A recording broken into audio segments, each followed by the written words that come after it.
Bharatiya Janata party సభ్యత్వ నమోదు కార్యక్రమంలో భాగంగా మంగళవారం జరిగిన స్థానిక 32వ డివిజన్ నందు సభ్యత్వ నమోదు కార్యక్రమం నిర్వహించారు. కార్యక్రమంలో ముఖ్య అతిథిగా బీజేపీ జాతీయ కార్యవర్గ సభ్యులు సోము వీర్రాజు పాల్గొని కార్యకర్తలతో కలిసి డివిజన్లో ప్రతి గృహంను సందర్శించి పార్టీ సభ్యత్వం ఇవ్వడమైనది. స్థానికంగా నివసించే ప్రజలు పెద్ద ఎత్తున డివిజన్ నుండి సభ్యత్వాలు స్వీకరించారు.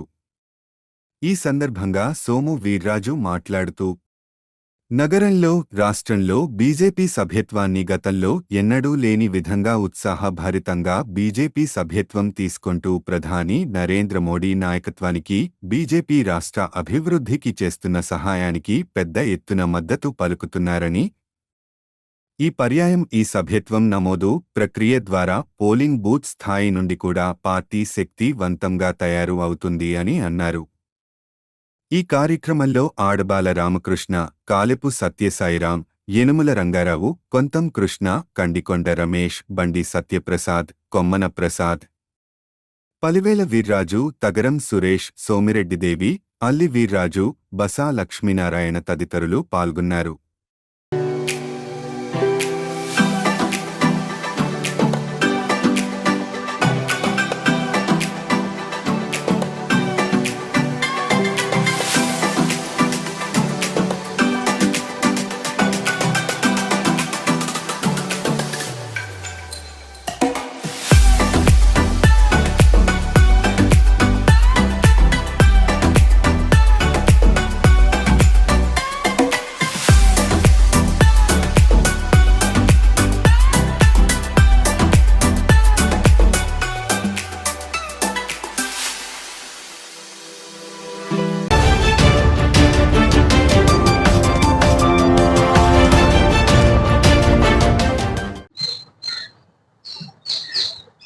నిన్నటి రోజున రాష్ట్ర ప్రభుత్వం వారు అసెంబ్లీలో బడ్జెట్ ప్రవేశపెట్టడం జరిగింది.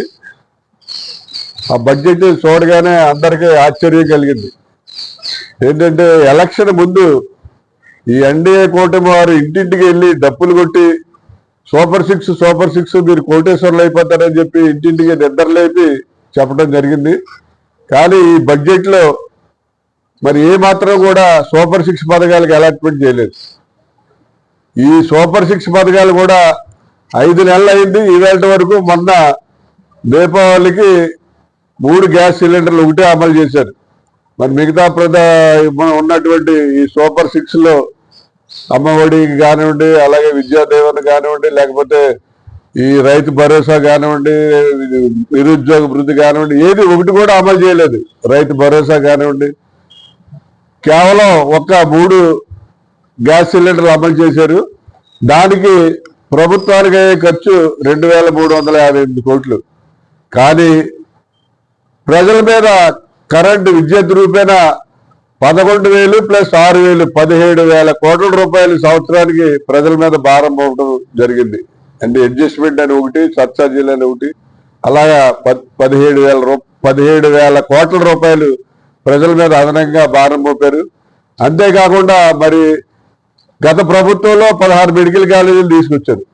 ఆ మెడికల్ కాలేజీల డెవలప్మెంట్కి 1 రూపాయి కూడా కేటాయించలేదు. అసలు ఈ మెడికల్ కాలేజీలు ఉంచుతారా, మెడికల్ కాలేజీలు ఎత్తేస్తారా ఏంటి అనేది కూడా వారు ఏమాత్రం కూడా బడ్జెట్లో దీనికి కేటాయింపులు ఏం జరపలేదు. కేవలం వైద్య యూనివర్సిటీ ఏదైతే ఉందో దాని పేరు రాజశేఖర రెడ్డి పేరు తీసి మళ్ళీ ఎన్టీ రామారావు పేరు పెట్టారు. అది ఒకటే చేశారు తప్ప మరి దానికి బడ్జెట్లో 16 మెడికల్ కాలేజీల పరిస్థితి ఏంటి, అట్లా ఏ రకంగా డెవలప్మెంట్ చేస్తాం, ఎంత కేటాయించలేదు, కేటాయించలేదు.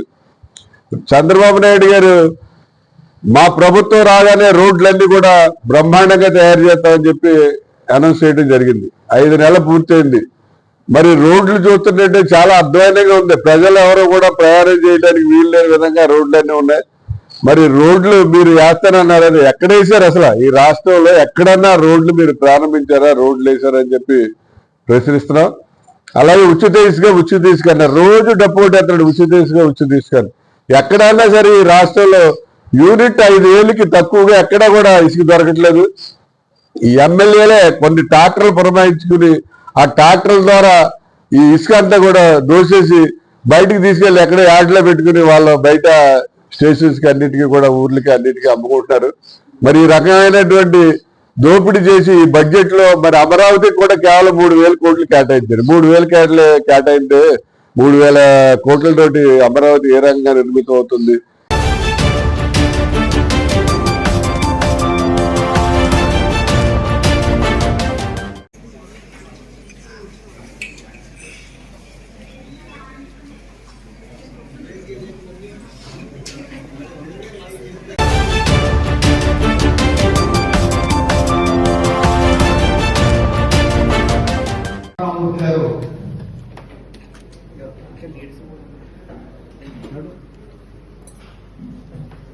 అమ్మ మీరు వెళ్తాం రెండమ్మా సాధన ఉంటుంది.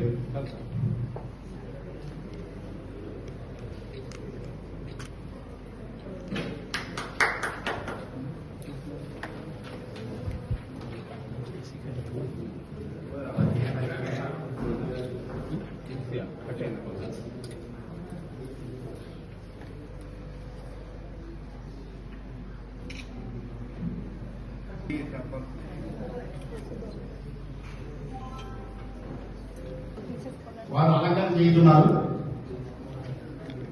జహా పోలం అబుల్ కలాం అనేది వారికి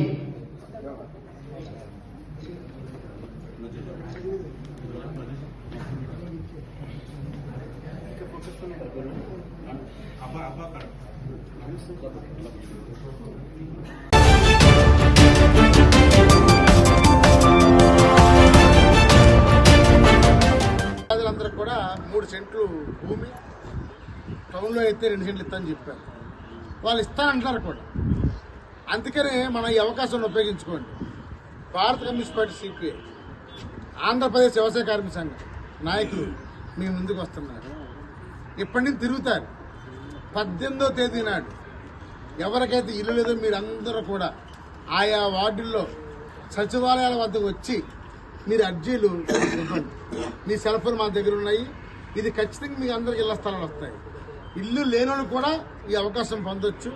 ఎందుకంటే భారత కమ్యూనిస్ట్ పార్టీ గతంలో లక్షలాది మందికి ఇళ్ల స్థలాలు భూములు పొంది చరిత్ర సిపిఐది.